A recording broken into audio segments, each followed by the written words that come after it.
Il y a aussi une scène que j'ai adorée, quand Vivi elle se bat avec Luffy, hein, et que Luffy lui met une grosse golette. Oh ça j'ai adoré, hein.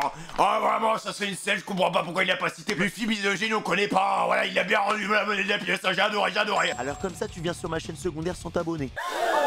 Non mais attends, je viens de voir que t'as même pas liké la vidéo, ça c'est vraiment méchant. Mais t'as de la chance, pour cette fois-ci je te laisse passer. Mais c'est la dernière fois hein, allez, bonne vidéo. Quel est le meilleur personnage dans chaque arc de One Piece? Les gars c'est la question qu'on va se poser aujourd'hui parce qu'on a une vidéo de Luffy philosophe où il nous fait une analyse arc par arc en nous expliquant quel est le meilleur personnage de chaque arc. Et cette vidéo va être trop bien les gars parce qu'on va pouvoir se poser, on va pouvoir faire des débats, on va pouvoir parler français. Voilà, moi j'ai commencé One Piece il y a 3 ans, j'étais à l'épisode 1, voilà maintenant je suis à jour. 3 ans de visionnage les gars, à base de 6 épisodes par semaine. Et là j'attends semaine par semaine, donc c'est un peu chiant je t'avoue. Voilà, je vais bientôt commencer les scans à mon avis au courant décembre, un truc comme ça. Donc là les mecs, on va se poser sur la vidéo de Luffy philosophe. Et n'hésitez pas aussi à participer dans l'espace commentaire et à me dire si vous êtes d'accord avec lui, si vous êtes d'accord avec moi, enfin bref, allons-y les gars. Alors, vu que l'arc Egghead est pas terminé en animé, nous on va s'arrêter à Wano, parce que je sais que la dernière section de la vidéo ça parle de Egghead, bah sur les scans ou des trucs comme ça, et du coup on va juste s'arrêter à Wano, nous, on n'ira pas jusqu'à Egghead, mais quand Egghead sera terminé, bah je pourrais vous donner mon avis là-dessus, voilà. Donc alors on va commencer logiquement avec Is Blue. Qui est le meilleur personnage dans chaque arc de One Piece? Quand je dis que j'aime One Piece, on me demande tout le temps qui est ton personnage préféré. Mais alors moi personnellement, mon personnage préféré all time de One Piece, en vrai c'est compliqué parce que le roster est tellement conséquent les gars. Je dirais dans un premier temps Zoro. Pour moi Zoro à l'heure actuelle a la meilleure scène epicness de One Piece, donc le rien, il ne s'est rien passé, voilà pour moi cette scène elle m'a choqué, elle m'a vraiment énormément marqué. Après il y a quand même des grosses fulgurances par exemple sur Dressrosa, l'eau a une énorme fulgurance, sur Egghead les gars, le flashback de Kuma, enfin voilà, genre Kuma c'est quoi, c'est 700 épisodes de construction, il y a quand même pas mal de personnages qui sortent du lot. En fait peu importe la vie que vous aurez, si par exemple demain tu me dis Nami c'est ton personnage préféré, il y a pas de souci. Si demain tu me dis Sanji c'est ton personnage préféré, il y a pas de souci. Sanji à Whole Cake, pépite. Enfin bref, c'est difficile dans One Piece de trouver un personnage préféré parce que il y a tellement de personnages qui sont forts et qui sont phares.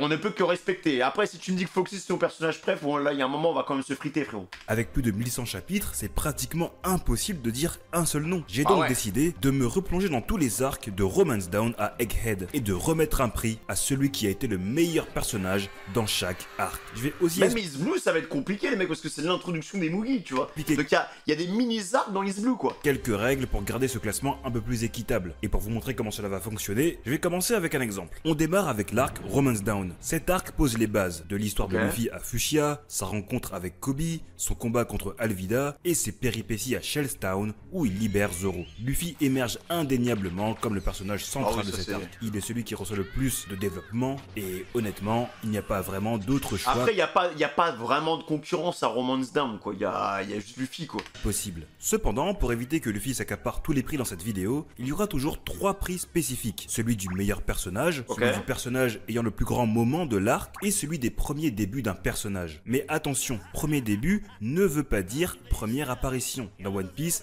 beaucoup de personnages apparaissent très tôt, mais font véritablement leur début bien plus tard. Le premier prix est donc pour Luffy. Le prix normal, meilleur perso de Romance Down. En vrai, encore une fois, je vous dis, il n'y a pas de concurrence, donc pour moi c'est logique. Du moment meilleure intro, par contre, pour moi c'est Zoro, en vrai. Parce que l'introduction de Luffy, c'est il sort du tonneau, si je dis pas de bêtises. Mais là, on a quand même l'introduction de Zoro, il est comme ça, il a tellement d'aura à ce moment-là. Bon, après, voilà, vous parlez un pro Zoro de base, mais... Le plus mémorable va à Shanks pour son sacrifice héroïque où il perd son bras. Et enfin, le prix des premiers débuts revient à Zoro. Voilà, je suis d'accord. Meilleur moment, je suis d'accord, scène de chance avec le bras. Sa première apparition en tant que guerrier féroce, son passé et son rêve sont à la fois marquants et prometteurs pour son personnage. Maintenant que vous avez compris, dirigeons-nous vers la prochaine île. Avant cela, si tu fais partie des 80% qui regardent ma chaîne sans s'abonner, n'oublie pas d'appuyer sur le bouton rouge pour me soutenir et de laisser un pouce bleu. Mais avant que la vidéo ne commence, je vais... La collaboration commerciale! On continue avec Orange Town. C'est ici que Luffy rencontre... avec Baggy, non? Nami et fait équipe avec elle pour la première fois. Orange Town est sous l'emprise de Baggy et de son équipage. Le meilleur personnage de cet arc est sans surprise Luffy. Ouais, normal. Dans cet arc, on découvre une nouvelle facette de lui, notamment sa capacité à se lier d'amitié amitié avec les habitants et à comprendre les émotions des animaux comme Chouchou le chien. Ah, Chouchou, les gars, il y a eu un meilleur développement que Tenten dans tout Naruto, frère. Chouchou, j'attends son retour, hein. Pour le prix des meilleurs débuts, Mais je crois qu'il y a un moment, on revoit Chouchou, mais ça dure pas longtemps. Genre, il est un peu grossi et tout. il sera pour Baggy. Son fruit Ouais, je du suis démon, le d'accord. Bala Balanomi, était vraiment surprenant et Zoro en a fait les frais. Enfin, pour le moment le plus marquant, j'ai choisi la scène Pour moi, c'est la scène où il y a tout le village qui se fait bombarder et tout est en feu et c'est la merde, quoi.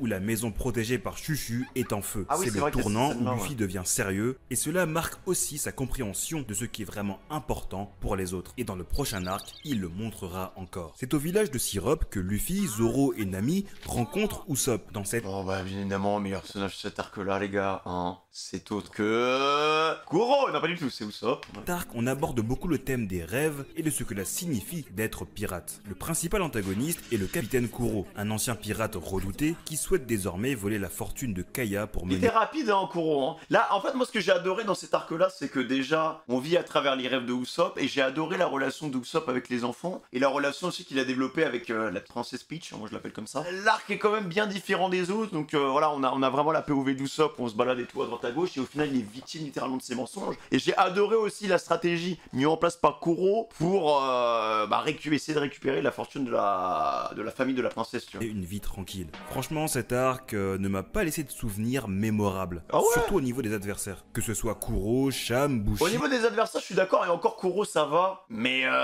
il était quand même bien différent des autres, quoi. ou Django, aucun d'entre eux m'a vraiment marqué. Le meilleur personnage est donc Usopp. Voilà. C'est son arc introductif, il est au centre de l'histoire et c'est lui qui est le plus mis en avant. Ah, je suis J'ai d'accord. bien aimé la scène où Usopp frappe Kuro après que le majordome ait insulté son père, mais ce n'est pas suffisant pour attribuer un prix. Conclusion, un seul prix pour cet arc, celui du meilleur personnage, Ah, y a pas eu qui revient à Usopp. Ok. L'arc du baratier est centré Oh sur... là là là là. Honnêtement, les mecs, n'hésitez pas à me dire c'est quoi votre meilleur arc de Izuku. Après, moi, je vous avoue que moi, je connais plus les sagas. Donc, tu vois, je sais pas comment la saga est décantée en arc, tu vois. Donc, je la prends en même temps, là, tu vois, Baratie, Usopp. Enfin, dans ma tête, c'est assez clair, tu vois. Mais pour vous, quel est le meilleur arc de East Blue? Je pense que pour l'arc d'introduction des Mugi à East Blue, je pense que le Baratie, c'est le meilleur, hein. C'est le meilleur parce que, encore une fois, un arc totalement différent. C'est la folie du Baratie, c'est un restaurant en bar, nanana. L'ambiance, on ressent l'ambiance quand même, la folie du restaurant. Enfin, c'est un univers à part, le Baratie. Et le gros point fort du Baratie, c'est le flashback de Sanji avec Zeph, orienté autour de la fin. C'est un arc qui m'a énormément marqué, tu vois, parce que c'est un arc aussi d'actualité, qui remet en évidence les problèmes de notre planète par rapport à la gestion alimentaire et par rapport à la famine, tu vois. Donc, ça remet en évidence la valeur de la nourriture. Et le fait qu'il faut chérir chaque moment. Et en tout cas, par rapport à ta position, par exemple, nous en France, on a quand même de la chance d'avoir quelque chose dans notre assiette. Et encore, même en France, il y a quand même des gens qui... Alors, c'est plus rare maintenant, mais il y a quand même des gens qui ont du mal à se nourrir. Donc, ouais, moi, je dirais le Baratie. En plus de ça, donc le message par rapport à la fin dans le monde, on a... il se passe énormément de choses. On a le combat contre le mec avec son armure en or, là. Je sais pas quoi, là.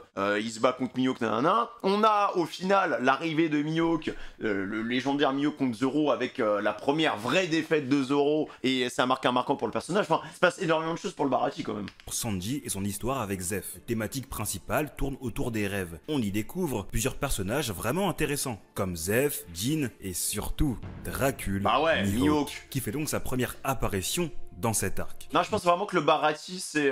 Baratie plus Arlong, pour moi, c'est les meilleurs arcs de East Blue. Mihawk est l'antagoniste inoubliable de cet Bah, je pense arc. Baratie, Et donc pour pour moi, moi, c'est mon le préféré. moment le plus marquant, c'est le combat entre Zoro et Mihawk et surtout la case où on voit un Roronoa Zoro en larmes déclarer sa loyauté envers Luffy. En fait, il y a les deux scènes. Pour moi, la scène de Sanji, moi, elle m'a vraiment pris au trip. Je me souviens que j'avais les larmes aux yeux quand j'avais découvert le flashback. Mais oui, la défaite de Zoro aussi. Enfin, voilà, il se passe des choses, quoi. Une scène qui solidifie les liens entre Luffy et Zoro, c'est le meilleur moment de cette. Autant en animé, je préfère les adieux de Sanji, mais en manga, je préfère la case de Zoro. Et enfin, le meilleur personnage de l'arc est Sanji. Alors, meilleure intro, je suis d'accord. Mihawk qui arrive comme ça sur son cercueil, qui te demande qu'est-ce que c'est. En fait, c'est littéralement un boss de DLC d'Elden Ring, sauf que toi t'es niveau 3. Meilleur personnage, bien évidemment, pour moi c'est Sanji. Meilleure scène, c'est Zoro. Ouais. Développement est fort, D'accord avec lui. son passé est émouvant et sa détermination à nourrir tout le monde est admirable. Après le baratier, passons donc à la Arlong. masterclass d'East Blue.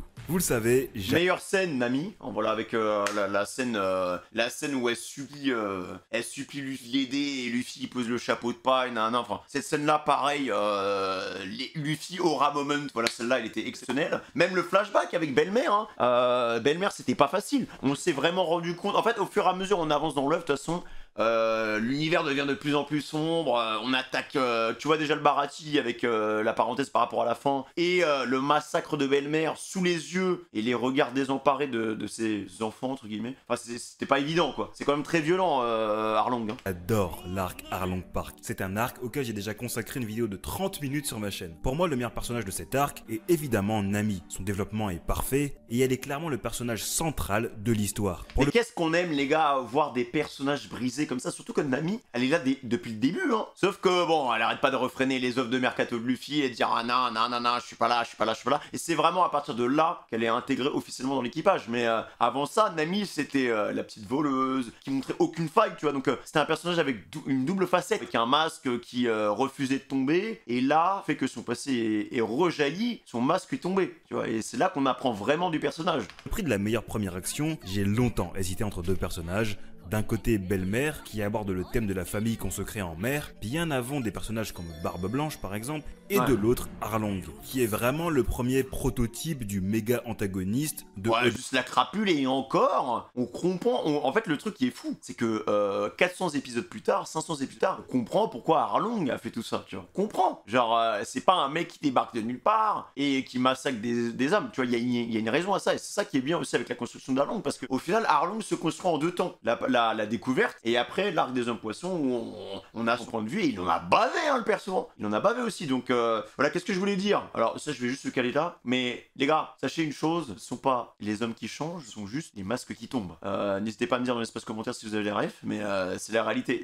Cette phrase représente très très bien Nami, hein, pour le coup. Combinant des traits comme le côté planificateur de Crocodile, l'intelligence de Barbe Noire, l'expérience d'un Gecko Moria et la cruauté d'un Doflamingo. Ouais, c'est vrai. Finalement, j'attribue ce prix à Arlong. Quant à la case la plus meilleur perso marquante de cet arc, le prix revient incontestablement à celle où Nami demande à Luffy de l'aider. Donc Nami remporte 2 prix. Ok, meilleure intro Arlong, meilleur perso Nami. Ouais, bon alors, meilleur moment pour moi c'est Luffy X Nami, donc il aurait pu mettre les deux, mais oui, Nami ça rentre. Nami est très très forte dans son arc, hein, de toute façon. Cet arc, Arlong gagne le prix des meilleurs débuts d'un personnage, et l'équipage peut se diriger vers Grand Line. Mais avant, l'équipage doit faire une escale à Locktown. C'est vrai qu'il y a Locktown juste après, hein. Baggy, Masterclass, et Smoker, les gars. Smoker, je me souviens, c'est là que j'ai commencé à devenir pro-marine, c'est avec l'arrivée de Smoker. Hein. Assez rapidement cet arc, car c'est un arc de transition avant Grand Line. Le meilleur personnage ici pour moi, c'est Smoker. Ouais. On découvre un marine intègre, puissant et très classe. Surtout qu'après, Smoker va faire que traquer les Mugi pendant un grand moment jusqu'à au moins Alabasta. Et après,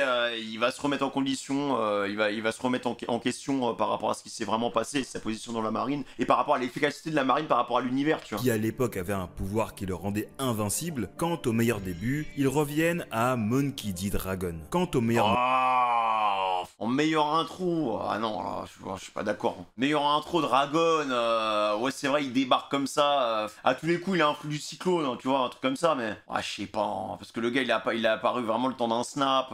Moi je trouve en fait pour moi Dragon, c'est un peu comme Shanks, c'est même pire que Shanks, c'est des persos on les voit une fois tous les 400 épisodes et on est content, frère. Mais ouais, j'arrive pas à comprendre comment on peut être un bandeur de Dragon. Bandeur de Shanks à la limite, ouais, même bandeur de Shanks. En fait, les gars, je suis pas fan des personnages qui sont plus rares qu'un Pokémon Shiny. Voilà, je vais être honnête avec vous, je suis pas fan de ce genre de personnage. Mais vas-y, je respecte. Moment, c'est sans conteste celui où Luffy se trouve sur l'échafaud et sourit face à la mort. Ouais, Nous venons donc de conclure la partie sur East Blue et Grand Line commence maintenant. L'arc Reverse Mountain est une introduction à Grand Line où les Mugiwara rencontrent Crocus au Cap des Jumeaux. Le meilleur personnage de cet arc, pour moi, c'est Laboon. C'est Laboon ou Crocus. Et pour moi, encore une fois, Luffy. C'est lui qui comprend le mieux les sentiments de Laboon. Il comprend tellement mieux que les sentiments de la Boone qui lui envoie une giga patate quand même dans la tronche. Hein. Qui a perdu son équipage. D'ailleurs, la Boone remporte le prix des premiers débuts. De toute façon, il n'y a pas vraiment beaucoup de choix. Et aussi, pour moi, il n'y a pas de moment vraiment marquant dans cet arc. Donc ce prix ne sera pas attribué cette fois-ci. On continue encore vers un arc court. Oh là, par contre, Whiskey Peak, alors,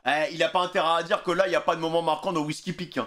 Zoro contre les je sais pas combien de pirates et il est en haut en mode Akatsuki, incroyable. Zoro contre Luffy, où ça part de rien, incroyable. Même, il y a l'introduction d'un personnage qui est quand même assez important, c'est l'introduction de Nico Robin. Voilà, il y a Nico Robin qui débarque. À la fin de Whiskey Peak, si je dis pas de bêtises, elle leur met un gros coup de pression sur le bateau, et il y a des explosions de partout. Il y a aussi Vivi qui apparaît à ce moment-là. Et on se rend pas compte dans quel bordel on s'est lancé dès qu'on s'est lancé dans Whiskey Peak. Donc voilà. Whiskey Peak est une introduction à l'objectif des chapeaux de paille dans la saga Alabasta. Cet arc a tout de même un moment marquant. Et ce moment concerne le personnage qui reçoit le prix du meilleur personnage de l'arc. Zoro remporte. Ouais, je suis d'accord. Meilleure scène, je suis totalement d'accord. Porte ce prix lorsqu'il affronte à lui tout seul les 100 agents du Baroque Works pour le prix de la meilleure première action. Alors après, meilleur perso, franchement, pour moi, il a la meilleure scène. C'est le meilleur moment. Mais est-ce que c'est vraiment le meilleur perso de Whiskey Peak, Zoro? Il a ce moment donc contre les 100 mecs du Baroque Works, ok. Il a le moment où il se bat contre Luffy en 1v1. Ouais, en vrai, ouais, je suis d'accord, Zoro. Des premières introductions, il sera pour Miss All Sunday, voilà, alias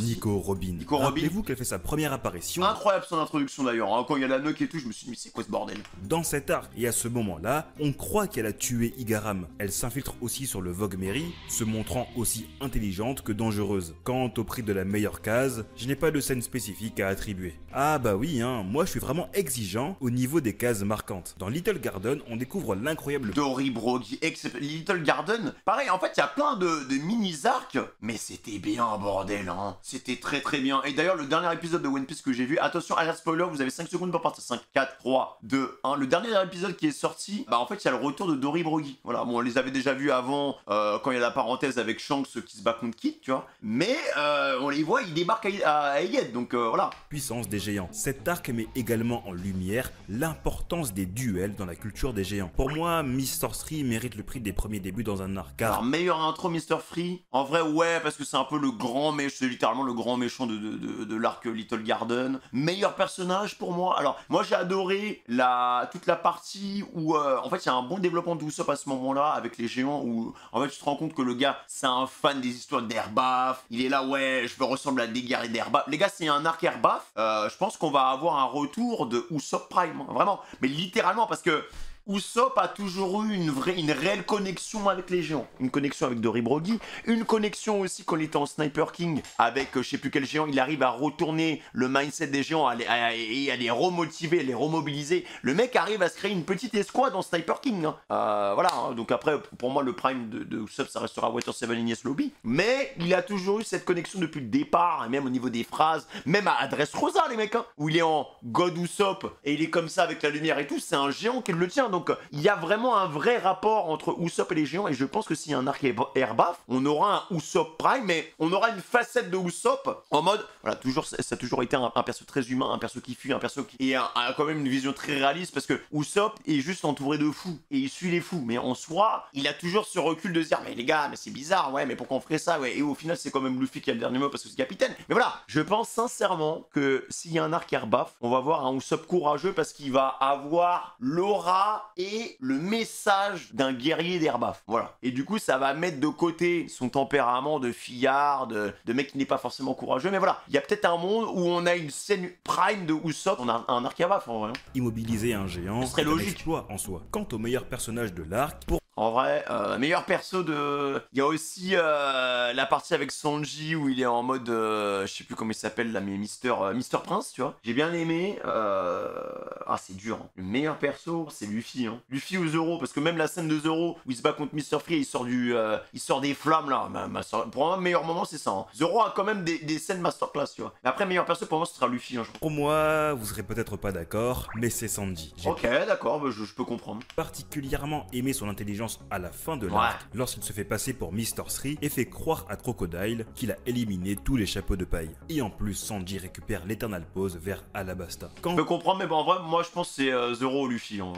Même Usopp. Hein. La meilleure case, il faudra attendre la fin de l'arc car il est attribué à Dory et Brogy avec leur attaque finale. Ah oui, d'accord. Après, c'est vrai que lui il se base sur le manga, sur l'anime, c'est un peu différent, je crois. Qui transperce le poisson rouge géant. L'arc du royaume de Drum est Chopper Prime, hein, les gars, Chopper Prime. De mes préférés, même si l'antagoniste principal n'est pas le plus intéressant. Le meilleur moment pour moi, c'est avec le drapeau, voilà, où ça plante le... Je crois que c'est, il est en haut, il y a le drapeau, Luffy il tient le drapeau comme ça, et il protège le drapeau de la piraterie face à une attaque de Wapol, si j'ai pas de bêtises. J'ai adoré cette case. Il y a aussi les adieux d'Iluluk, voilà, quand est-ce que cette phrase légendaire, quand est-ce qu'un homme meurt quand on l'oublie, tu vois, donc il y a eu un flashback très très fort, et avec les larmes d'Iluluk et les larmes de Chopper, donc il y a aussi la fin de Drum. En fait, il y a beaucoup de choses qui sont exceptionnelles dans Drum. Le personnage de cet arc, encore une fois, je suis d'accord. Le thème principal abordé ici est celui de la piraterie, de l'aventure, du sacrifice. Même si Iluluk, pour moi, il peut être dans le meilleur perso de Drum, tu vois. Même de la volonté du dit. Le moment où Luffy gravit la montagne en portant Sanji et Nami sur lui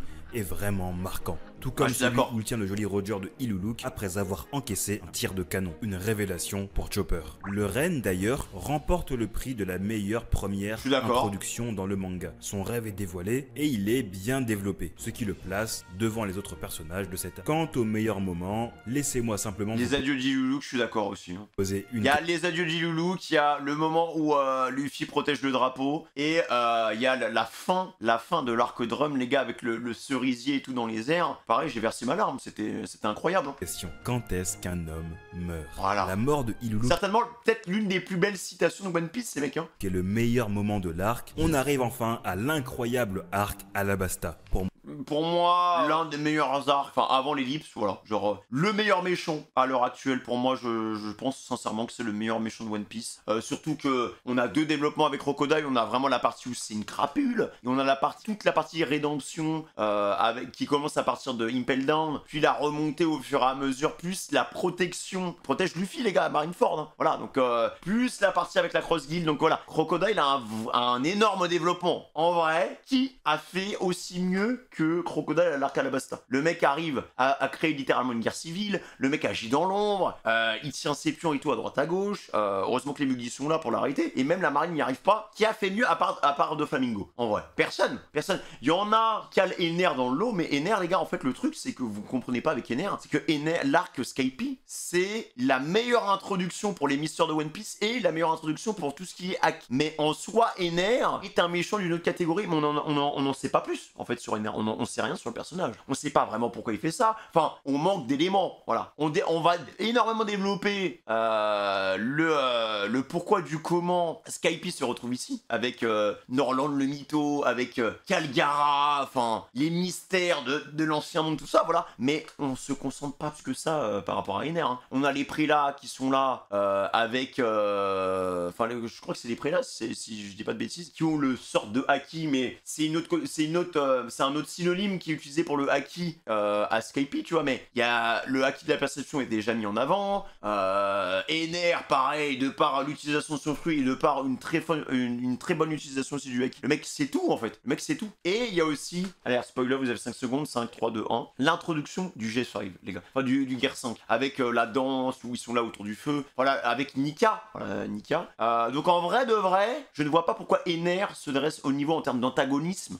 Pour moi, c'est Crocodile Top et comment il s'appelle, Crocodile Top et de Flamingo Prime, tu vois, genre les deux c'est vraiment les plus gros antagonistes de One Piece. Il y en a qui mettent aussi Kaido, mais moi je trouve que Kaido justement ça manque d'éléments aussi, tu vois. Moi le meilleur personnage de cet arc est Crocodile. Voilà, il a tout d'un antagoniste exceptionnel et il a été le premier antagoniste à véritablement battre Luffy. Ah mais il l'a écrasé, il y a eu 3 versions du combat, hein. Il y a eu la première où on se bat dans le désert et il se défonçait, tu vois. Il y a eu la deuxième où Luffy arrive avec des sortes de des barils là-haut qui voilà, et il y a eu la V3 avec le sang, il arrive à le taper dans les ruines. Non pas une fois, mais 2 fois. Il a montré que sur Grand Line, on ne rigolait plus. Quant au prix du meilleur personnage introduit, pour la première fois, il totalement d'accord, l'introduction de Ace dans le bar et tout. On revient à Ace. Avec Smoker. Son introduction est tout simplement classe et la démonstration de sa puissance face aux agents du Baroque Works était impressionnante. Ah non mais Ace les gars c'est pas n'importe qui hein, mais Ace il a été trop têtu. Il a eu le syndrome Roger. Tu vois c'est on fonce dans le tas, on fonce dans le tas, on fonce dans le tas. Mais au final tout ça pour, vous me direz, le personnage à part entière, tout ça pour rien. Mais pour le développement de Luffy, pour le faire passer et percer son plafond vert, c'est parfait. Quant au meilleur moment de l'arc, difficile de ne pas mentionner la scène d'adieu silencieuse avec Vivi. C'est pourquoi je donne le prix aux 6 personnages de cette case qui lèvent le bras pour montrer à Vivi qu'elle comptera toujours comme en vrai Vivi fait officiellement partie de l'équipage. Hein. Une Nakama pour eux. J'essaie de me ressouvenir des scènes mémorables d'Alabasta parce qu'Alabasta il est l'un des arcs les plus longs de One Piece d'ailleurs. Il y a aussi une scène que j'ai adorée quand Vivi elle se bat avec Luffy hein, et que Luffy lui met une grosse golette. Oh ça j'ai adoré hein. Oh vraiment ça c'est une scène, je comprends pas pourquoi il a pas cité. Luffy misogyne on connaît pas, voilà il a bien rendu la monnaie de la pièce, ça j'ai adoré. Nous introduit de nombreux enjeux et c'est un moment clé dans la préparation de Skypiea. Le meilleur personnage de cet arc est Luffy, principalement pour sa réaction au bar. Quand est-ce que les hommes arrêtent de rêver hein. Barbe Noire incroyable aussi hein, l'introduction. De provocation et au coup de Bellamy. Et plus tard dans l'arc, le pirate au chapeau de paille fera comprendre l'écart monstre entre eux deux par le fameux coup qui one-shot. Bellamy d'ailleurs exceptionnel aussi, le Bellamy d'Astroza. Bellamy. Le thème de cet arc est centré autour des rêves et de ce que signifie le rêve d'une personne. C'est pourquoi le moment marquant de l'arc est évidemment la citation inoubliable de Barbe Noire sur les rêves des hommes. Le prix des premiers débuts revient aussi. Meilleur intro et meilleur moment, je suis d'accord, Barbe Noire, la scène avec Barbe Noire. Surtout que je pense que Barbe Noire est certainement l'un des personnages de One Piece. Il y a le plus de mystère autour de lui. Voilà, c'est un personnage dont on ne sait pas grand chose en réalité. À Barbe Noire, c'est dans cet arc qu'il se révèle, comprenant rapidement le potentiel de Luffy, et on oublie souvent qu'il bat Sarkis en un seul coup, tout comme Luffy avec Bellamy. Après ce moment, l'équipage s'envole. Après de toute façon, t'as toujours, t'en as un qui monte, mais l'autre qui le suit, tu vois. Donc les deux ont un peu la même trajectoire, mais bon, même si le chemin n'est pas le même, voilà, il y a un chemin quand même 1000 fois plus brutal du côté de Barbe Noire. On a toujours cette rivalité, en tout cas en termes d'échelle de puissance. Tu vois. Donc, après l'arc deuxième poisson, Jinbei nous donne des informations par rapport au fait que Barbe Noire est devenu empereur et qu'il a eu un step-up monumental. Et Luffy a tout fait pour se hisser au niveau de Barbe Noire, donc jusqu'au moment où il arrive au G5, voilà, parce que après Marineford, Barbe Noire a pris un autre tremplin, le fait qu'il ait réussi à absorber le fruit de Barbe Blanche, pareil ça reste un mystère, laisse tomber, il met un petit drap, il fait un petit spectacle et hop, le mec il arrive.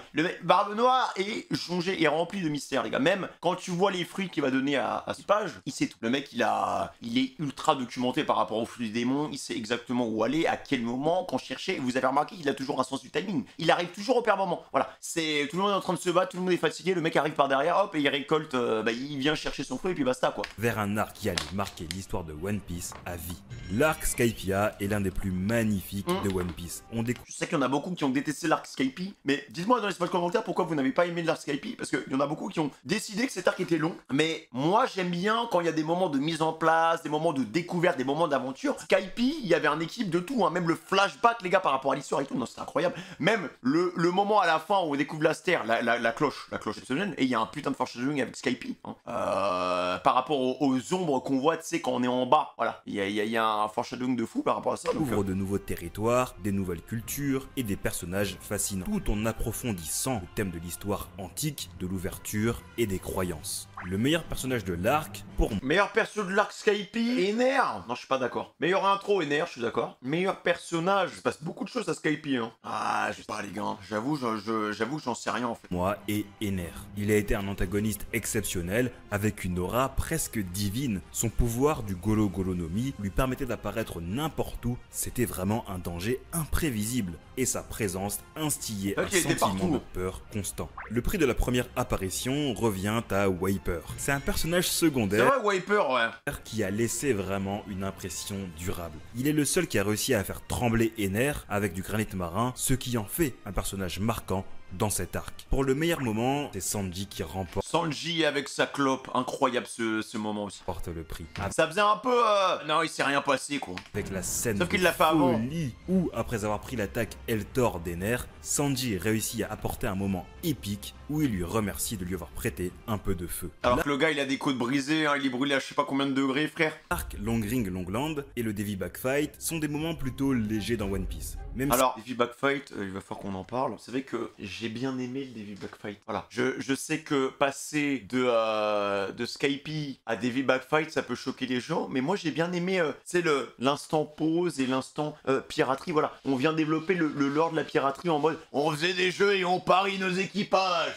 Genre, ça faisait un peu, ouais, les petites épreuves, non. En plus, c'était pas si long que ça. C'est quoi, c'est 10 épisodes, un truc comme ça. Donc, non, moi j'ai bien rigolé en vrai. s'il est très drôle, je vous avoue que c'est pas un de mes arcs préférés. Je n'ai pas vraiment de meilleur personnage à attribuer ici. Foxy ne m'a pas vraiment marqué. Ouais, bah Foxy, c'est méchant de Wish, quoi. Et Luffy et Zoro sont fidèles à eux-mêmes, donc il n'y a rien qui me surprend de leur part dans cet arc. C'est plus pour l'univers en vrai. Un personnage mérite Ah oui, c'est bien vrai. un prix. Et c'est Je l'ancien pensais pas que c'était dans Davy Backfight ça. amiral Aokiji. Rappelez-vous que ses débuts C'est vrai. sont dans cet arc. Son introduction est incroyable. Non, c'est Et vrai. la manière dont il écrase les Mugiwara un par un, La fessée, c'est hein. mémorable. Quant au meilleur moment, Il aurait pu arrêter les rêves de tout le monde là. c'est le moment où Sanji et Zoro coopèrent lors de la deuxième épreuve du Davy Backfight. Les deux personnages qui se détestent mettent leur ego de côté pour que leur capitaine devienne le roi des pirates. Et leur combinaison a été magnifique. En parlant Ça des c'est leur premier featuring en vrai. Hein. ego, dans le prochain arc, ça va jouer un rôle. L'arc Water 7 Ah là là, et là,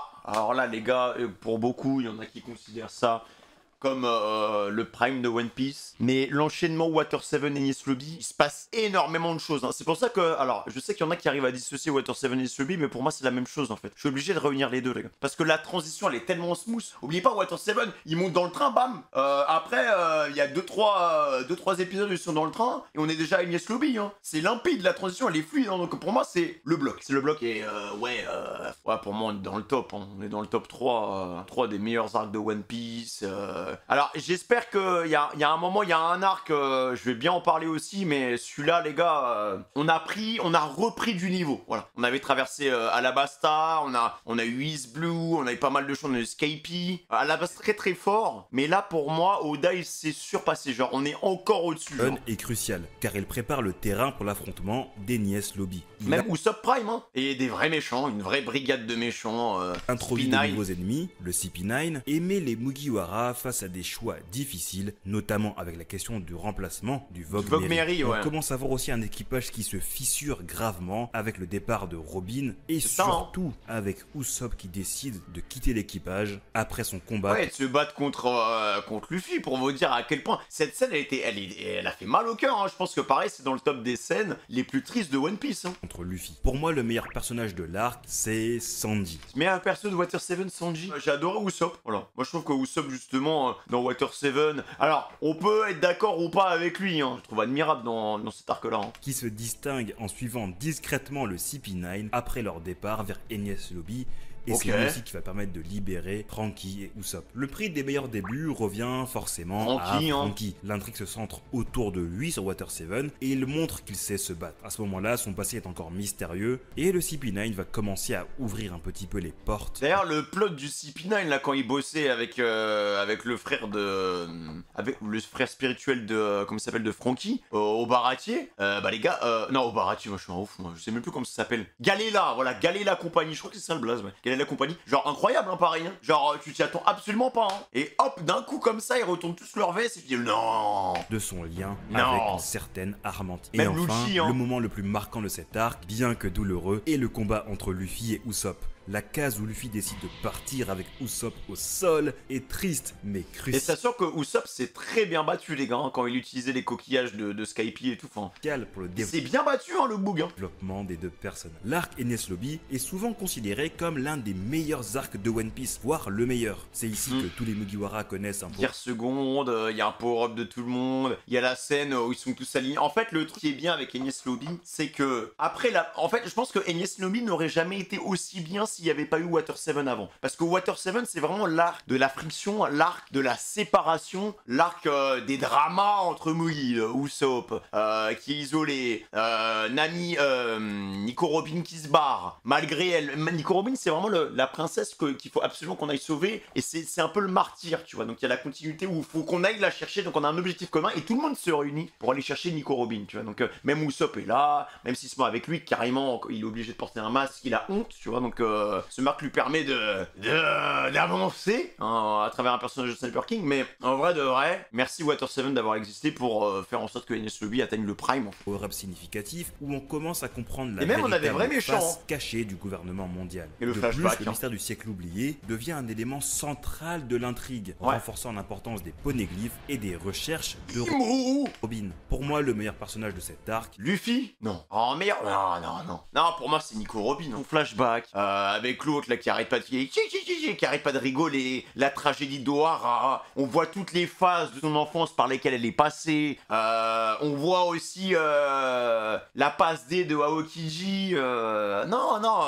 Le moment de rupture où elle décide enfin de se libérer et de vivre sa vie en disant au Mugi je veux vivre, vas-y libère-moi Luffy s'il te plaît. En plus elle se fait tabasser par comment il s'appelle cette raclure de bidet? Spandam, voilà, avec la raclure de bidet les gars de Spandam là qui était là, qui l'a tabassé comme ça, ce misogyne de merde. Non. Pour moi t'es obligé de mettre Nico Robin. Genre même si Luffy à guerre seconde, il y a pas mal de choses, même dans son aspect de chef et de capitaine, il a évolué. Et Nico Robin. encore une fois, Luffy, il fait une déclaration de guerre directe au gouvernement mondial, son face-à-face avec Luffy Ouais, il a fait des représente la choses. détermination de Luffy à tout sacrifier pour sauver Robin. Et je vous avoue que la couverture du tome 44 est ma préférée de tout le manga. D'ailleurs, dis-moi en commentaire quelle est ta préférée. Non, en vrai Nico Robin, t'es obligé. Au moment le plus mémorable, je pense qu'on sera tous d'accord Je pour veux dire que le vivre. moment où Robin crie qu'elle veut vivre est simplement légendaire. C'était pas simplement le meilleur moment de l'arc, c'est peut-être le meilleur moment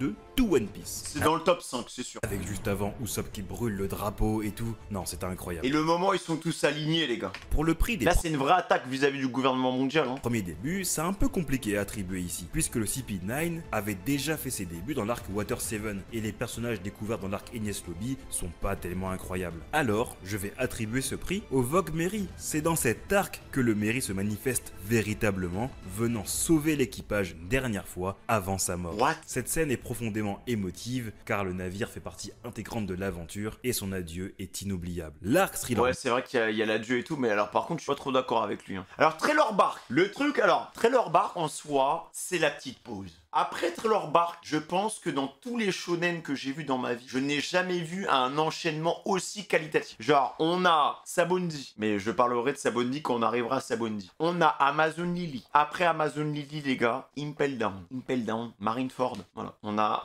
un enchaînement de qui fait mal et retour à Sabondi. Là, c'est du grand n'importe quoi, les gars. C'est du grand n'importe quoi. Cet enchaînement, il est magistral, hein. Voilà, il est magistral. Alors, s'il n'y avait pas eu Trailer Bark, on aurait eu Water 7 Enies Lobby jusqu'à Marineford, les gars, jusqu'à retour à Sabondi. Et là, ça aurait été terrifiant. Mais Trailer Bark, pour moi, encore à l'heure actuelle, c'est l'un des arcs avec le meilleur final. Voilà, genre, s'il n'y a pas ce final-là, pour moi, c'est un arc moyen plus, tu vois. C'est un arc moyen plus. Même en soi, Gecko Moria. Bon, alors moi, j'ai compris le personnage de Gecko Moria, mais c'est pas forcément un antagoniste qui m'a marqué de fou. J'ai pas forcément été très réceptif par rapport à lui. Par contre, Kuma qui débarque et tout, voilà, ça m'a marqué. Est marqué par l'introduction de nouveaux personnages Voilà, et il y la a lutte aussi, contre Gecko Moria. Mais pour moi, il n'y a pas vraiment de personnage qui a totalement crevé l'écran dans cet arc. Bah si, il y a quand même Brook, quoi. Cela dit, je donne le titre de meilleur Introduction de personnage Brook. à Brook. Ses Voilà. moments cool, classe et son histoire, ainsi que Alors aussi, on a des éléments qui sont intéressants par rapport à Zoro, par rapport à l'épée de Ryuma, tu vois. On a quand même des indices par rapport à Wano, mais bon, à ce moment-là, tu sais rien. T'es en mode, qu'est-ce qui se passe? Voilà, genre en vrai de vrai, meilleur moment, c'est bien évidemment Zoro. Voilà, pour moi, la meilleure scène de l'anime. les motivations étaient vraiment intéressantes Meilleur à perso, c'est découvrir. Brook. En termes de meilleure première introduction, ce prix revient à Bartholomew Kuma. je suis Son d'accord. arrivée dans Thriller Bark a marqué tout le monde,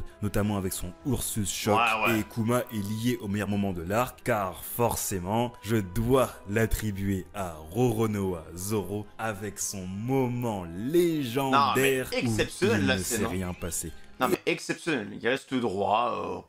Il y en a partout, les gars, mais bon, je sais pas comment il a fait pour tanker ça. Et ce sacrifice laissera Zoro mal en point, même dans l'arc suivant. L'arc Sabaody est celui... Alors, pour moi, j'attendais qu'il en parle, c'est le meilleur arc de One Piece. Voilà. C'est-à-dire que si je dois attribuer une note moyenne et une qualité constante, pour moi, c'est le meilleur arc. Il n'y a pas énormément d'épisodes, je crois qu'il y a 18-20 épisodes, un truc comme ça, mais tous les épisodes vont trop bien, et pour moi, on arrive à encore plus, à un moment de rupture que Enies Lobby. Enies Lobby, on arrive, bam, on attaque le gouvernement mondial, mais là, on l'attaque physiquement, on frappe à Dragon Céleste, et surtout, on se heurte aux conséquences, et on a le regard de Luffy désemparé, qui au final, perd. On a une défaite démouillée, les gars. On a une défaite démouillée. À chaque fois, juste avant, c'était, allez, on y va avec le cœur, on y va avec l'âme, on y va avec la volonté, mais là, ça ne se... Voilà. Là, on va se heurter à des conséquences directes. Tes actions ont des conséquences. Tes actions, il va falloir les réfléchir. Tu peux pas débarquer, frapper un Dragon Céleste comme ça. Même, voilà, encore une fois, c'est la patate, je pense, la plus satisfaisante que j'ai vue de ma vie. Mais on a un vrai retour de flamme dans cet arc. En plus de la construction, en plus des révélations, il y a de tout. Et on voit aussi la cruauté du monde de One Piece avec les Dragons Célestes. Il y a des esclaves,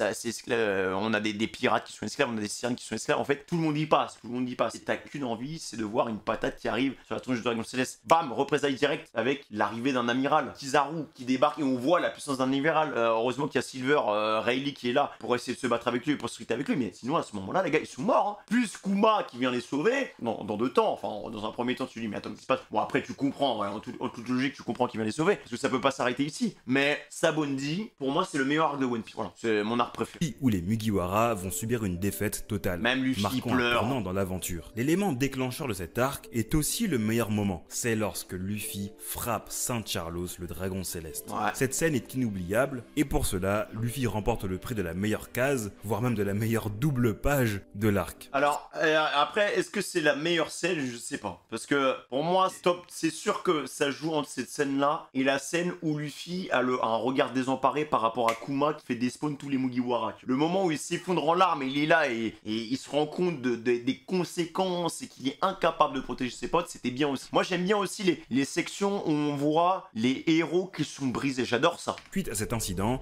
l'amiral Kizaru fait ses premiers débuts. L'entrée en scène, et elle se est incroyable montre de Kizaru. terrifiant. Il écrase les supernovas sans effort et fait trembler les Mugiwara, ce qui lui vaut le prix de la meilleure première apparition. Ouais, je suis d'accord. Quant au meilleur personnage, Meilleur personnage de Sabaody, Silver? Non, voilà, pour moi, le meilleur perso, c'est Luffy. Hein. Là, s'il y a bien un arc où Luffy, il sort des sentiers battus, c'est bien Sabaody. Hein. Enies Lobby, il a commencé à le faire en grande pompe, mais là, dans Sabaody, on voit quand même un personnage qui est littéralement brisé, qui montre d'autres facettes, tu vois, qui connaît la défaite. Non, pour moi, c'est Luffy, le meilleur perso de Sabaody. Hein. Forcément, il fallait que Rayleigh, il est dans le top. Silvers, Rayleigh. Non. Introduit comme le bras droit du roi des pirates Goldie Roger, Rayleigh démontre sa puissance à travers son Haki des rois, à travers le moment où il sauve Zoro de justesse et en discutant. En fait, Luffy le Zop, il adore les moments épiques, les gars d'action et tout. Mais... Non, Rayleigh, on s'attache à lui, c'est un très bon personnage. Mais de là à dire que c'est le meilleur perso de Sabaody, je suis pas d'accord. Et des informations sur Roger et le voyage de l'équipage du roi des pirates. Malheureusement, les Mugiwara seront tous séparés après cet arc et Luffy fera chemin seul. Ouais. Car Kuma va l'envoyer sur Amazon Lily. Et c'est là que cet arc va démarrer. Il découvre bah là, Luffy, ouais, il va être tout seul jusqu'à Marineford, hein, en vrai. L'île des Kujas où il rencontre Boa Hancock. Bon, en vrai, c'est un arc plutôt rapide, donc je vais être bref. Meilleure introduction, bon, Hancock aussi. Hancock prend le titre du meilleur Ouais, personnage, car son histoire est touchante et révèle les atrocités qui se déroulent à Marie-Joise. Elle remporte également le prix des meilleurs débuts, puisqu'elle montre sa puissance incroyable, notamment face aux marines du vice-amiral Momonga. Enfin, le meilleur moment de cet arc est sans conteste la première fois où Luffy utilise le Haki des rois. Enfin, pas vraiment, parce que... Non, je suis pas d'accord, moi j'ai adoré le moment où il se fait tripouter la nouille là par toutes les Amazones et elle pense que tous les hommes sont comme ça avec des bites extensibles. Voilà, c'est la meilleure scène. Hein. Ou sinon la scène où il se retrouve face à Hancock, il l'attendait, sans vêtements. Une fois contre Motobaro, il a utilisé, mais c'est la première fois où quelqu'un nomme ce que Luffy vient d'utiliser. Ce moment marquant lui vaut le trophée pour cette scène. Puis vous connaissez la suite, Boa Hancock et Luffy seront très proches et elle va l'aider à... Surtout Boa qui est très proche avec lui. Hein. Infiltrer Impel Down, l'arc qui était à l'époque... Alors là, cet arc-là, les gars, pour moi, c'est là que j'ai commencé à vraiment voir à quel point Oda était capable de tous les pions qu'il nous donnait avant. Voilà. Ce Impel Down, c'est le premier vrai featuring de Luffy avec plein d'ennemis qu'on nous a introduits avant. Il y a Baggy, il y a Mr. Free, il y a Bonclé qui est indéniablement le meilleur personnage d'Impel Down. Vraiment, Bonclé c'est très très fort. Hein. Et même en termes de valeur, c'est très très fort. Et encore une fois, dans la continuité de Sabondi, c'est pour ça que j'adore Sabondi, parce que Sabondi a introduit la notion de défaite. Impel Down, mais comment il se foudroyé par Magellan, les gars. C'est un no-match. Hein. Et dans la continuité des défaites, il y a aussi Barbe Noire qui est annihilé par Magellan. Hein. Magellan, dans mon livre, faudra qu'on en parle. Hein. Parce que jusqu'à Marineford, c'est full défaite pour Luffy, les gars. Et il a besoin de passer par ces étapes-là pour devenir le Luffy qu'on connaît là maintenant, tu vois. Mon préféré lors de ma première lecture du manga. En même temps, c'est un arc où Luffy retrouve plein d'anciens ennemis. Même Baggy, hein, Baggy exceptionnel, c'est l'un de mes persos. Tension avec Magellan est constante tout au long de l'arc. Ouais. Et donc pour moi, Magellan est le meilleur personnage de cette... Non, je peux pas dire que Magellan c'est le meilleur perso, c'est pas possible. C'est le meilleur, il est dans le top 4. Voilà. C'est grâce à lui qu'il y a cette tension, qu'il y a cette pression, et c'est un bon méchant. Même il y a le parti, un peu la partie un peu cartoon, un peu humoristique par rapport au fait qu'à cause de son free, il a toujours des flatulences, des moments où il doit faire des... En fait, il est nerf, tu vois. Il est littéralement nerf. Mais tu ne peux pas ne pas mettre Bonclé, c'est impossible. La dévotion de Bonclé par rapport à Luffy, genre le personnage est là. Et même il y a l'introduction de César Clown, enfin avec le monde des traves et tout. Enfin non, pour moi non, t'es obligé de mettre bon. Je suis pas d'accord. Sa puissance était impressionnante. Ouais, il aime trop les moments épiques, la puissance, il aime trop les combats en fait. Luffy ne pouvait simplement pas se battre face à lui, et le fait qu'il ait réussi à battre Luffy et Teach dans le même arc est une performance mémorable. Le prix du meilleur personnage pour une introduction revient à Ivankov. Son entrée en scène... Alors intro, c'est vrai que lui il parle d'intro, donc en fait introduction d'Ivankov, je suis d'accord. En vrai je suis d'accord. Parce qu'en soi, Bonclé on l'avait déjà introduit à Alabasta, mais oui, en fait du coup oui. Était classe, et il a rapidement montré qu'il n'était pas n'importe qui avec ses pouvoirs liés aux hormones. Et le meilleur moment de l'arc, c'est évidemment le sacrifice de Bonclé qui est resté derrière pour pouvoir ouvrir les portes de la justice. Ce moment déchirant a permis à Luffy et ses nouveaux alliés de se rendre directement au sommet à Marineford. Non, incroyable Bonclé, vraiment.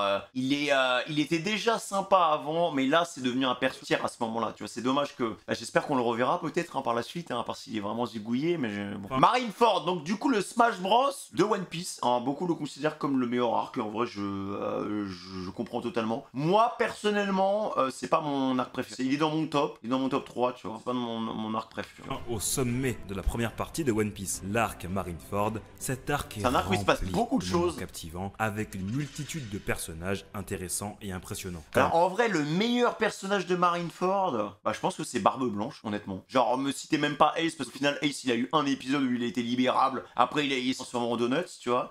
Même Luffy, sa réaction vis-à-vis de la mort de son frère, c'est ça qui m'a vraiment brisé le cœur.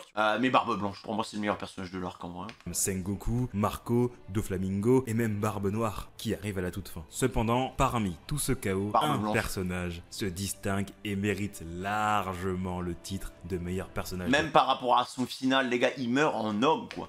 Il meurt droit. Edward Newgate, alias Barbe Blanche. Sa incroyable puissance dévastatrice, sa prestance, rien qu'au moment où il se met en action et que Sengoku dit à tout le monde de prendre garde, ça m'avait vraiment trop. Et là, on a vu la vraie puissance, la première fois qu'on voit la véritable puissance d'un empereur. Et c'est un empereur qui est sous cancer du larynx, il est loin d'être à son prime, sous perfusion, le gars il repousse ses limites, enfin, le mec c'est un animal, il a failli fumer Barbe Noire, les gars, alors que le mec est aux portes de la mort, hein. Voilà, je sais plus, à la fin de l'arc, il y a un bilan par rapport au nombre de boulets de canon qui s'est pris, au nombre de balles qui s'est pris, au nombre de coups qui s'est pris. Enfin, le mec c'était une force de la nature, il a failli foudroyer Barbe Noire. Carrément, Barbe Noire l'a sous-estimé, hein. Alors que le mec il avait un trou là, même Akainu lui avait perforé je sais pas quoi. Enfin, je crois que dans le manga, parce que ça pareil, on m'avait dit, dans le manga c'est encore pire, parce que dans l'anime, il se prend un sale coup, ça lui enlève un bout, mais dans le manga, il a littéralement la tête en fait sectionnée en deux, quoi, tu vois. Il lui manque littéralement un bout de son crâne. Voilà, donc je sais pas comment il fait, c'est littéralement la volonté qui l'anime, mais il a plus de cerveau en fait. Voilà, dans ce qu'on m'a dit dans le manga. Donc Donc c'est pour vous dire à quel point ce mec, à la fin, son corps était uniquement animé par sa volonté. Et à la fin, le pire, c'est qu'il n'a même pas flanché. Donc il n'a pas vraiment perdu, tu vois. Il est resté debout et droit à protéger son équipage. Donc vraiment, c'est de par ses messages, de par ses valeurs, de par ses codes, c'est vraiment le meilleur personnage. Au final, la mort de Ace, elle va être impactante par rapport à Luffy. Mais la mort de Newgate, les gars, c'est vraiment l'autre qui va te... Tu vas pas être triste, tu vas vraiment avoir du respect. Et le plus marquant, c'est surtout sa mort. Bah Debout ouais, hein. Et sans jamais avoir tourné le dos face à ses ennemis. Donc logiquement, Barbe Blanche, meilleur Incroyable. personnage. Le prix de la meilleure introduction revient à Akainu Sakazuki.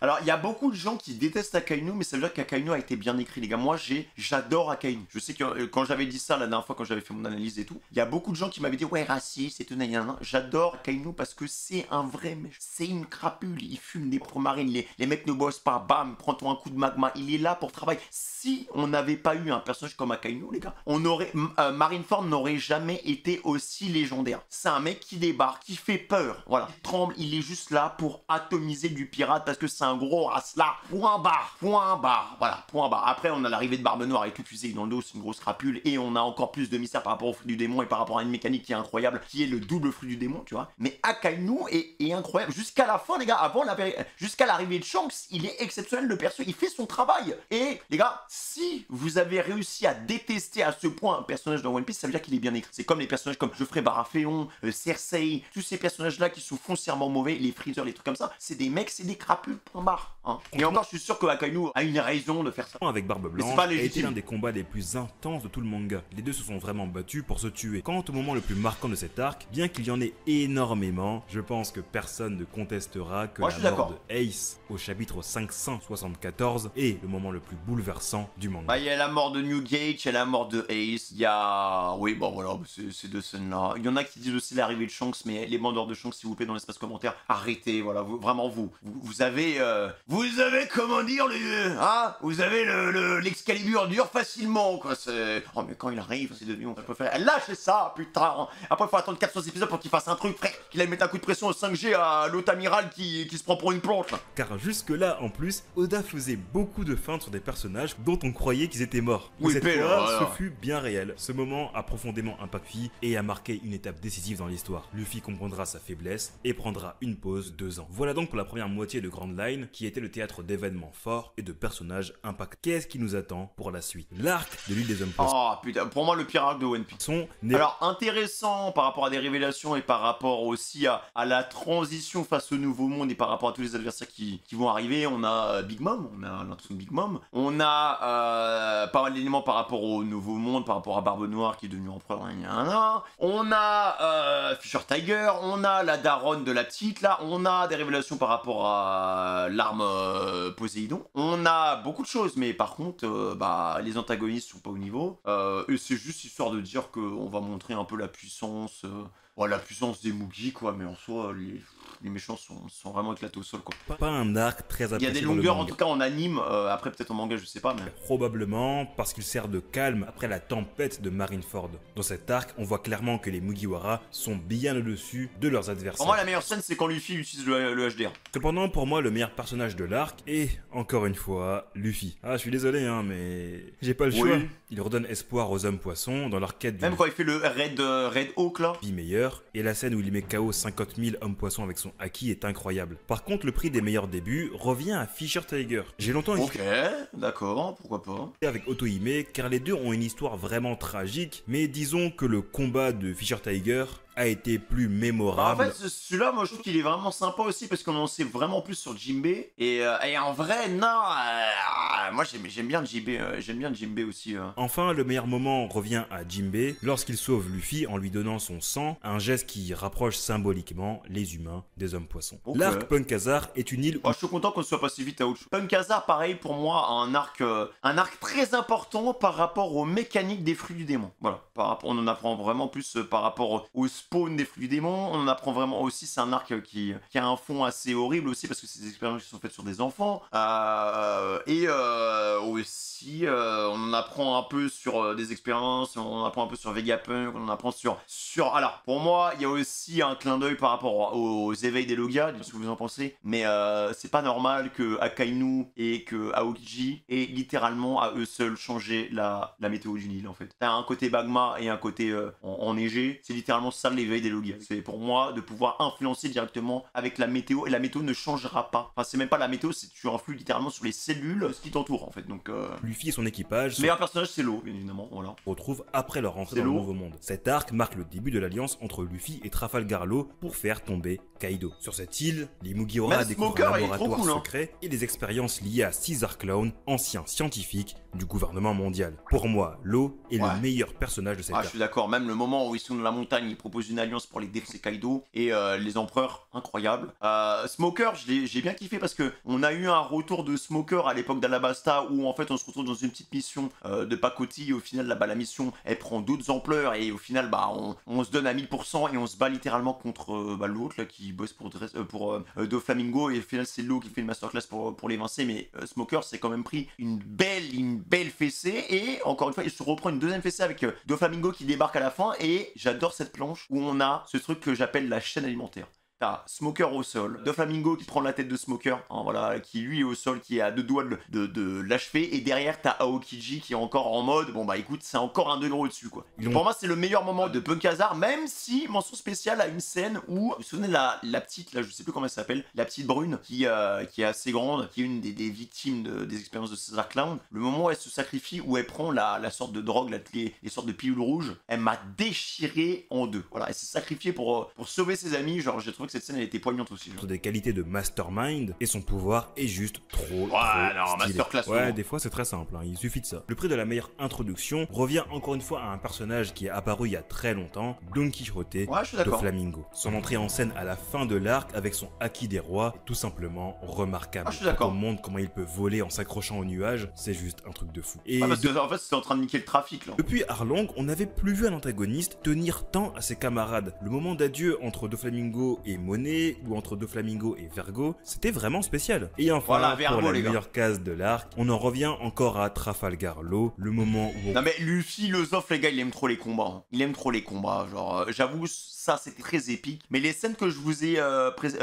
citées précédemment, elles sont pas à mettre à la poubelle. On comprend qu'il a en réalité découpé toute la montagne, et en même temps livre un discours où il sonne de la nouvelle ère. Doflamingo est désormais sur ses gardes, car la prochaine étape, c'est lui, l'arc Dressrosa. Et là... Alors, arc Dressrosa, en animé, le truc, c'est que je sais que cet arc-là aurait pu être dans mon top 3 des arcs s'il n'y avait pas eu les longueurs de l'animé, donc c'est pour ça que j'ai hâte de le lire en manga. Il y a plein d'arcs comme ça, où si t'enlèves les longueurs, je suis sûr qu'ils sont 1000 fois mieux, mais Dressrosa, oh là là là, en animé, c'était long, hein. C'était très très long, mais en toute objectivité, je pense sincèrement qu'il aurait été dans mon top 3. Meilleur personnage de Dressrosa, il y en a beaucoup. Parce qu'il y a le petit jouet là, il est pas mal. Il y a la fille du petit jouet, il y a Corazon, voilà, mais Corazon c'est plus dans le flashback. Il y a Law aussi, parce que Law, on va plus en profondeur avec le personnage, et bien évidemment il y a Doflamingo. Plus il y a tous les sbires de Doflamingo qui sont là, qui gravitent autour de lui, mais en vrai Doflamingo les gars, Fujitora, hein, c'est pas mal. Hein. Un des arcs les plus ambitieux de l'auteur. Avec ses 101 chapitres à l'époque, il fut le plus long de tout One Piece. Le nombre de personnages introduits dans cet arc est énorme. Même les personnages dits secondaires, voire anecdotiques, ont un rôle et une histoire bien définie. Pour moi, le personnage... Il y avait tellement de personnages, les gars, c'était un Smash Bros aussi. Hein.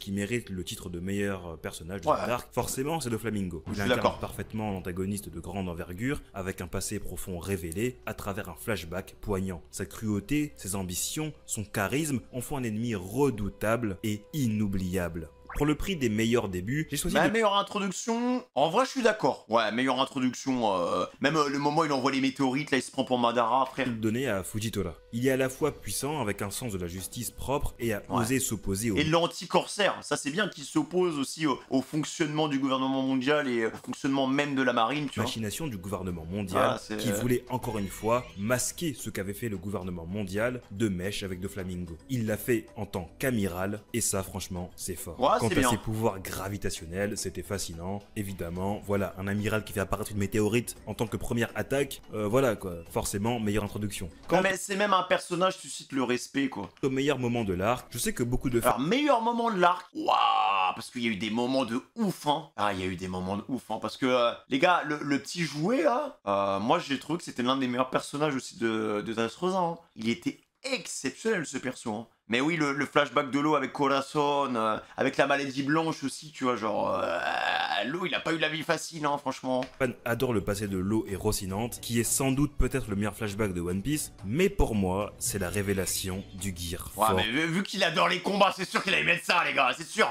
qui lui vole la vedette. Après, Ah, moi, tu vois, je trouve que les Gear 4, c'est sympa, mais le Bounceman, je trouve que, en tout cas, esthétiquement, c'est vraiment pas la meilleure forme de Luffy. Et, enfin, en fait, moi, je trouve que la forme est pas si belle que ça. Comparé au Snake, qui est une essence du Gear 4, genre le Snake, là, le Snake, j'étais en mode, waouh, ok. Mais le Bounceman, Ellipse, ce c'est moment un AC 130, le truc, quoi. était attendu de tellement longtemps et il n'a pas déçu. Rappelez-vous quand le chapitre finissait par force à la fin, suivi de la mention One Piece sera en pause la semaine prochaine. Ça avait fait tellement mal. Ah là là, c'était vraiment quelque chose. Et voilà, après on découvre le Gear Force, Luffy bat de Flamingo et on arrive donc à l'arc Zo. L'arc Zo est Alors Zo, pareil, hein, un arc intéressant pour développer les mystères. Et c'est un arc qui commence aussi l'escalade, la course pour aller sauver Sanji avec Whole Cake. Donc Zo, il y a même Zunesh, hein, Zunesh et tout. Enfin, il y a pas mal de choses aussi qui sont intéressantes. On découvre aussi le drama vis-à-vis des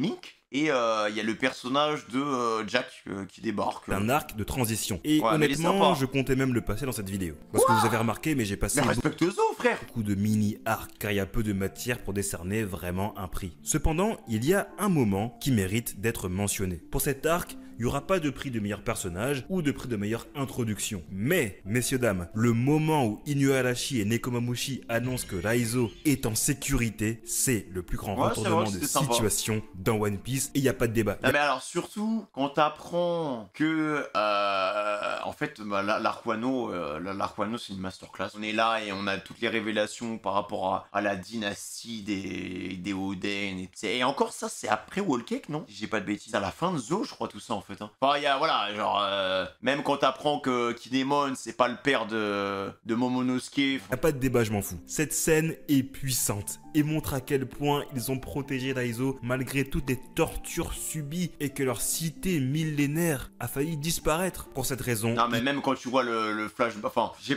pas besoin de parler les gars, j'ai pas besoin de parler, juste Wano c'est une masterclass. Hein. Inuarashi et Nekomamushi méritent tous deux La mise un en trophée. place, Après cela, vous connaissez la suite. Entre Caborage et Chaviper, là, la mise en place, les gars, elle est longue. Et même par rapport à comment il s'appelle, au mec qui fait de la peinture là. Ensuite, l'équipage va se diviser et le groupe de Luffy va se rendre vers Whole Cake. Whole Cake Island est un arc centré sur Sanji et sa Ouais. famille. Exceptionnel, vraiment Sanji Prime, mais indéniable, meilleur développement pour moi d'un Mugiwara sur un arc. Là, on a allé tellement loin dans l'écriture, tellement loin dans le personnage, et le personnage est très profond, tu vois. Vinsmoke. Cet arc explore profondément la notion de famille à travers comment Judge et Big Mom traitent leurs enfants. C'est un arc émotionnellement chargé qui pousse Sanji à se remettre en question. Ouais, On hein. voit un Et Sanji tu vois, c'est ça qu'on aime, les gars. C'est pour ça que Spider-Man, c'est le héros préféré de beaucoup de gens. C'est que Spider-Man, c'est un personnage très humain. On veut des personnages qui soient humains comme ça et qui montrent des moments de faiblesse. Là, c'est un appel à l'aide. Je me souviens quand j'ai vu cette scène, pareil, la petite larme, c'est un appel à l'aide. Il est bloqué. plus bas qui montre un visage plein de tourments lorsqu'il apprend la vérité sur Pudding.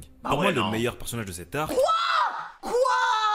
Non, on n'a pas vu le même arc. Hein. Même si on retrouve un Brook Prime, hein, jamais de la vie. Mais jamais de la vie. Jamais de la vie. C'est Sanji, mais il est dans le top 4, hein, Brook. Hein. J'entends Brook, il a fait des choses. Mais Brook en meilleure personne devant ça. Non, là, je suis vraiment pas d'accord. c'est Brook. Honnêtement, Mais n'importe il a eu quoi. un rôle incroyable. Ah Entre oui, ses mais il combats a été exceptionnel. Mais abuse. Brook. contre les homies de Big Non. Mom, son discours face à la Yonko, son moment épique lorsqu'il détruit la photo de Mother Caramel, et surtout lorsqu'il récupère une copie du Road Poneglyph, Ah, il a fait des choses, hein, j'entends, mais pitié, quoi. brillé à chaque étape Non. de l'arc. Et ça fait plaisir, car depuis qu'il est devenu un Mugiwara, il n'avait pas eu autant de mise en avant. Donc Brook, meilleur. Non, là, il divague, la gars. Je peux pas valider ce qu'il dit, les gars.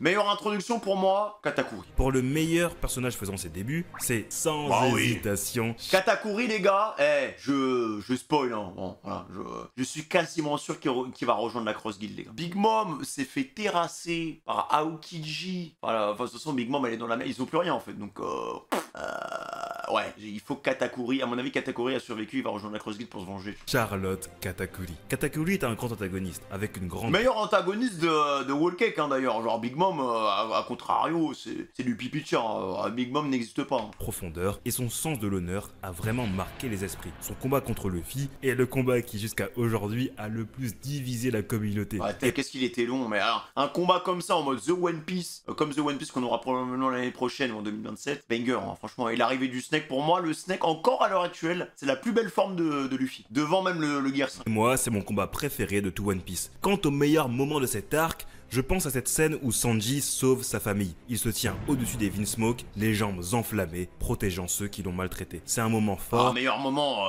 c'est la scène où Luffy, il demande à Sanji de revenir et que Sanji il pleure. Quoi. Pour moi, c'est la meilleure scène. Enfin, le top des scènes de Whole Cake, c'est cette scène-là et la scène où il y a les révélations sur Pudding et il pleure sous la...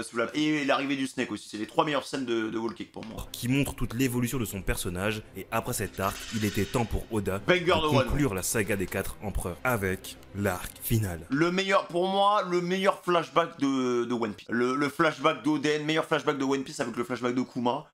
On parlera pas d'Egen encore une fois les gars parce que je sais que lui il traite tout des... Il va parler de tout Egen et moi j'ai pas fini Egen donc peut-être que cette portion je la regarderai quand j'aurai fini Egen mais tant que Egen n'est pas fini bah, je regarderai pas ça donc ce sera la dernière portion de cette vidéo les gars pour la react. Mais Wano Kuni...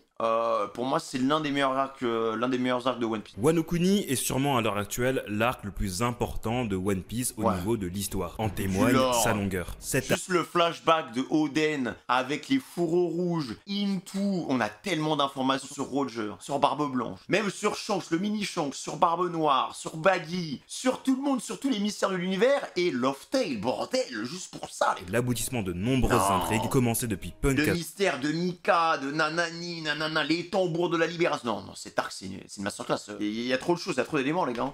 Et met en scène un pays isolé avec ses propres traditions et son histoire même complexe, les persos secondaires sont trop bien développés. Par l'oppression de Kaido et des pirates aux 100 bêtes. Certes, il y a des longueurs. Voilà, il y a la prison, il y a des longueurs. Onigashima, il y a des longueurs. Putain, bah en fait, c'est dommage. T'enlèves ces longueurs-là, c'est pareil, c'est top 3. En fait, ces arcs-là, je le sais que si je les tape en manga, Dressrosa, c'est dans mon top 3. Wano, c'est certainement dans mon top 2. En fait, mon classement changera littéralement. Bien personnage de l'arc, 2 figures se détachent forcément, Luffy et Kaido. Mais si je devais vraiment choisir... Quoi, Kaido en meilleur perso? Non, je suis pas d'accord. Kaido, c'est... Alors, déjà, il a une introduction, elle est légendaire. Quand il descend des îles célestes et tout, il fait peur à tout le monde, bam, après il matricule. Exceptionnel. Mais meilleur perso? Non, c'est pas vrai. C'est pas vrai. Kaido, il manque un truc, en fait. Je trouve que Kaido, il nous montre à quel point un empereur est dangereux. Il nous montre à quel point il a de la présence. Il a vraiment cette aura, hein, et il a ses propres vices, tu vois. Tu verras dans l'équipage des Rocks, la plupart ils ont tous un traumatisme. À mon avis, vu comment Xebec les a matrixés, tu vois, ils ont tous un vice. Comment elle s'appelle? Big Mom, c'est la bouffe. Kaido, c'est l'alcool. Barbe Blanche, lui, a essayé de se former une famille, tu vois, de se créer une famille. Donc il y avait cette envie d'avoir, de créer, de tisser des liens. Peut-être que dans l'équipage des Rocks, il a pas pu faire tout ça, tu vois. Enfin bref, concrètement, on sent qu'ils ont tous eu un trauma à partir de ce moment-là. Mais en soi, on n'apprend pas grand-chose sur Kaido, en vrai. Sincèrement, on n'apprend pas grand-chose sur Kaido. Voilà, on en apprend 1000 fois plus sur sa fille, avec Yamato, mais Kaido, on apprend rapidement quelques éléments sur lui, voilà, flashback d'Oden, où il se bat contre Oden, et voilà. Alors, ce que j'ai adoré avec Kaido, c'est qu'il y a vraiment un sens de l'honneur. Il est capable de faire payer les gens qui lui ont pas donné justement ce combat symbolique, et cette notion qui lui permet justement d'atteindre cette dopamine de se sentir vivant, à ça de passer à côté de la mort, tu vois. Contre Oden, il a ressenti cette chose, Luffy, il a ressenti cette chose, tu vois. Donc, c'est un personnage qui est très intéressant à analyser, mais est-ce que c'est littéralement le meilleur personnage de Wano? Je suis pas d'accord. Pour moi, le meilleur personnage de Wano, c'est Oden, hein, je pense, en vrai. La figure qui représente, parce que pour moi, Oden, le développement d'Oden continue à travers la vision des fours rouges, tu vois. Donc, je pense que Oden, ouais, pour moi, c'était le meilleur perso de Wano. Voilà. Hier, je pense que c'est forcément Kaido. Simplement parce qu'il a incarné cette aura d'invincibilité durant tout l'arc. Pendant des années, les fans se demandaient comment Luffy allait vaincre un tel adversaire, qui semblait invincible à tout point de vue. Pour les premiers débuts, Oden Kozuki remporte le prix. Son histoire est non seulement marquante, mais elle a révélé tant de mystères du passé et du monde de One Piece. Sa lutte contre Kaido et la tragédie de sa fin captivaient les lecteurs. Enfin, le meilleur moment de cet arc. Ouais, tambour de la libération. En vrai, pour moi, les gars, il y a deux meilleurs moments. C'est le moment où Roger et tout, et il rigole devant Laugh Tale. C'est en fait, le truc, c'est qu'avec le Gear 5, quand ça arrive, t'es en mode what the fuck, et l'esprit totalement cartooniste qui est développé en mode extravagance, en mode tu poses des questions. Je sais que ça a divisé ça aussi. Moi, j'ai adoré, tu vois, pour le coup. Mais est-ce que c'est la meilleure scène? Je ne sais pas. Sans aucun doute, et la transformation de Luffy en Gear 5. C'était un moment que tous attendaient depuis longtemps. Et quand c'est arrivé, bah faut dire que ça a juste cassé internet. Cette scène où Luffy éveille son fruit du démon à un niveau encore jamais vu représente une véritable rupture dans la série. Perso, je m'étais fait spoil, et je peux vous dire que moi je suis vraiment à l'affût du moindre chapitre. Donc ça me prouve à quel point c'était un moment qui avait juste marqué la communauté dans sa globalité. Bref, après Wano Kuni... Ok, stop. Ok, on arrête la vidéo ici, les gars, donc voilà, pas des guettes. Bah les mecs, en tout cas, n'hésitez pas à me donner, je veux votre classement des meilleurs persos par arc. N'hésitez pas à me dire aussi quel est votre personnage de One Piece préféré all time. Moi, je vous dis, encore une fois, ça restera Zoro parce que j'adore ce perso. Et justement, j'espère que par la suite, on va réavoir des moments de Zoro Prime, des moments où, en fait, il prend la lumière. Voilà, j'adore les moments où on oublie Luffy, on oublie ça, et t'as un perso qui sort des sentiers battus et qui, au lieu d'être à 100%, il est à 1000%. Même un Usopp Prime, hein, c'est un arc Elbaf, je sais pas quoi. Usopp Prime, je prends la caméra, je prends la vedette, au revoir les Mugi. Meilleur flashback, c'est flashback de Kuma et flashback d'Oden. Voilà, après les autres sont exceptionnels aussi, mais si je dois faire un top 2, je pense que ces deux flashbacks sont mes flashbacks préférés. Dans Début et il y a plein de moments qui sont marquants. Shanks vs Kid, l'arrivée de Garp à la ruche avec Kobe, pareil, exceptionnel, en tout cas en animé exceptionnel.